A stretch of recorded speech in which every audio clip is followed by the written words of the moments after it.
अस्सलाम वालेकुम दोस्तों, मेरा नाम है शेख जावेद और आप देख रहे हैं YTT नॉलेज एंड ट्रूथ। आज का जो टॉपिक है वो काफ़ी ज़्यादा इंपॉर्टेंट है। जी हाँ दोस्तों, ये वीडियो एक अवेयरनेस के तौर पे बनाया जा रहा है, जहाँ पे हम आपको दिखाएंगे कि किस तरह कोरोना वायरस इंसान के शरीर में दाखिल होता है और किस तरह उसके इम्यूनिटी सिस्टम को बर्बाद करता है। हम किस तरह हमारी बॉडी कोरोना वायरस से लड़ती है और क्या प्रिकॉशंस की वजह से हम कोरोना वायरस से बच सकते हैं। इस सारे सवालों का जवाब जानने के लिए हमारे इस वीडियो को अंत तक देखिए और हो सके तो इस वीडियो को ज़्यादा से ज़्यादा शेयर करें ताकि हर आदमी को इसका अवेयरनेस के तौर पे हर इंफॉर्मेशन मालूम हो।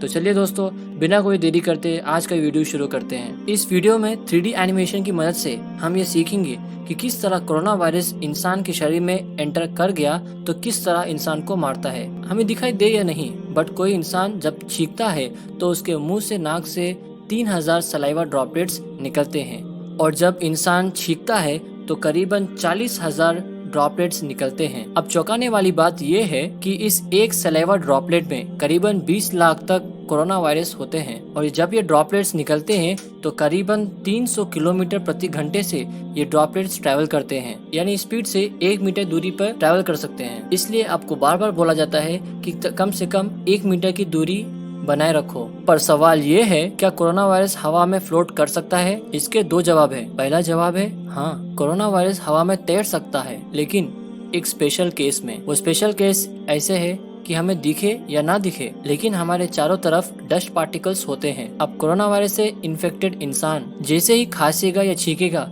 उसके मुंह से और नाक से ड्रॉपलेट्स निकलेंगे और उन ड्रॉपलेट्स में मौजूद होते हैं लाखों करोड़ों कोरोना वायरस। ये ड्रॉपलेट्स जाके छोटे छोटे डस्ट पार्टिकल्स पे बैठ जाती हैं और वहाँ पे 2 से 3 घंटे तक रह सकती हैं। अब जैसे कि कोई और इस जगह से गुजरेगा तो पूरे चांसेस है कि उस ड्रॉपलेट को इनहेल कर लेगा या उससे कांटेक्ट में आ जाएगा और जैसे वो इन ड्रॉपलेट से कांटेक्ट में आएगा वो भी इन्फेक्टेड हो जाएगा। अब आप ये सोचेंगे, क्या कोरोना वायरस हवा में तैरता है? इस सवाल का दूसरा जवाब है ना, कोरोना वायरस हवा में नहीं तैरता, क्योंकि वैज्ञानिकों को ऐसा कोई सबूत नहीं मिला है कि कोरोना वायरस एक इंसान के शरीर से निकलकर बहती हवाओं के साथ ट्रैवल करके दूसरे इंसान के शरीर में दाखिल हो सके। कोरोना वायरस इन्फेक्टेड आदमी से निकल के जो ड्रॉपलेट्स डस्ट पार्टिकल पे नहीं टिक सकती, वो ड्रॉपलेट्स आसपास के सरफेस एरिया में आके टिक जाते हैं। जैसे कि कोरोना वायरस ग्लासेस पे आके 96 आवर्स जिंदा रह सकते हैं, प्लास्टिक और स्टील पे 72 आवर्स जिंदा रह सकता है, कार्डबोर्ड पे 24 घंटे तक और एक्सेट्रा।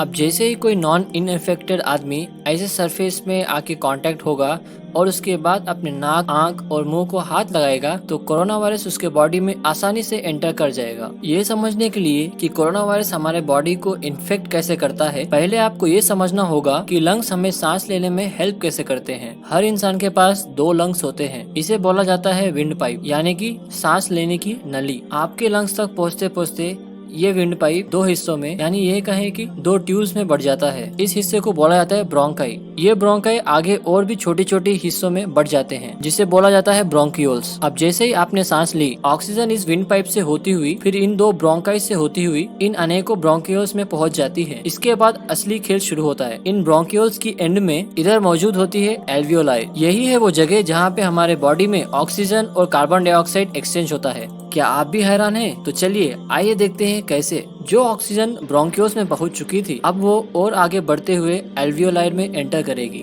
अपने दोनों लंग्स में करीबन 60,000 करोड़ एल्वियोलाइज मौजूद होती है। वाकई ये हैरान करने वाली बात है, जो कि बहुत ज्यादा फ्लेक्सिबल होती है। जब हम सांस लेते हैं तो ये एल्वियोलाई इन्फ्लेट यानी कि फूल जाते हैं और जब भी हम सांस छोड़ते हैं तो ये एल्वियोलाई डिविएट यानी कि सिकुड़ जाते हैं। सांस अंदर तो इन्फ्लेट और सांस बाहर तो डिफ्लेट। अब होता यह है कि ये एल्वियोलाइज पूरी तरह से कैपिलरीज से यानी कि कोशिकाओं से घिरी पड़ी होती है। ये वही कोशिकाएं हैं जिनमें हमारा खून बहता है। खास बात यह है कि इस एल्वियोलाई और इस कैपिलरीज की बाउंड्रीज इतनी कम होती है कि इसमें ऑक्सीजन और कार्बन डाइऑक्साइड भी बड़ी आसानी से आर पार क्रॉस हो सकती है। अब ध्यान से समझना, बॉडी में जितने भी कार्बन डाइऑक्साइड थी वो इस कैपिलरी के जरिए से एल्वियोलाई में एंटर किया और इस एल्वियोलाई के बाद सांस छोड़ने के जरिए से बॉडी से बाहर चले गया और एल्वियोलाई में जो ऑक्सीजन यानी कि O2 हमने अंदर ली थी वो इन कैपिलरीज द्वारा हार्ट में चले जाती है और फिर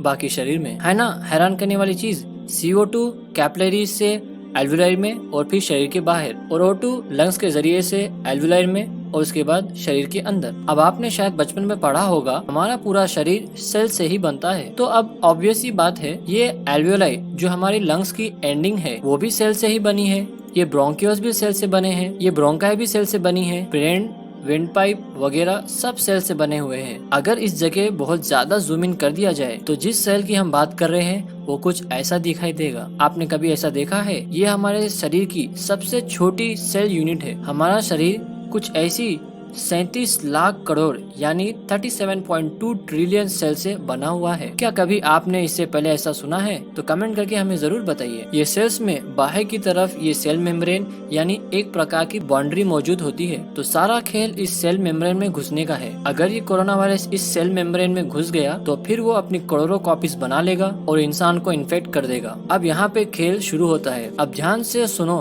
कि ये कोरोना वायरस हमारे शरीर में एंटर कैसे करता है और इस सेल में एंटर कैसा कहता है। मैक्सिमम नंबर ऑफ केसेस में कोरोना वायरस इस सेल के बाउंड्री मेंबर पे ही अटैक करता है। आप सोचेंगे क्यों, ऐसा क्यों? हाथ के सेल्स पे नहीं, पैर के सेल्स पे नहीं, ब्रेन के सेल्स पे नहीं, क्यों ये लंग्स के सेल्स पे ही अटैक करता है? क्योंकि लंग्स की बाउंड्री वाली सेल में फेज 2 रिसेप्टर्स पाया जाता है। अब जैसे कि आपने काफी पिक्चर्स में देखा होगा, कोरोना वायरस के अपर बॉडी में ये कांटे जैसे प्रोटीन्स, स्पाइक प्रोटीन्स लगे हुए होते हैं। तो वैसे ही लंग्स के सेल बाउंड्री के ऊपर भी कांटे मौजूद होते हैं। कोरोना वायरस के ऊपर कांटों को स्पाइक्स प्रोटीन कहा जाता है और सेल्स के ऊपर लगे हुए कांटों को ACE2 रिसेप्टर्स बोला जाता है। इसको आप आसानी से ऐसे समझ सकते हो, जो कोरोना वायरस के अपर सरफेस में स्पाइक्स प्रोटीन मौजूद है वो एक तरह की चाबी है और जो सेल्स मेंबर्स के ऊपर जो कांटे हैं वो एक तरह का ताला। तो यही वो रीजन है कि कोरोना वायरस हाथ के सेल्स में नहीं, पैर के सेल्स में नहीं, दिमाग के सेल्स में नहीं, बॉडी के कहीं और सेल्स में अटैक नहीं करता है, सिर्फ लंग्स के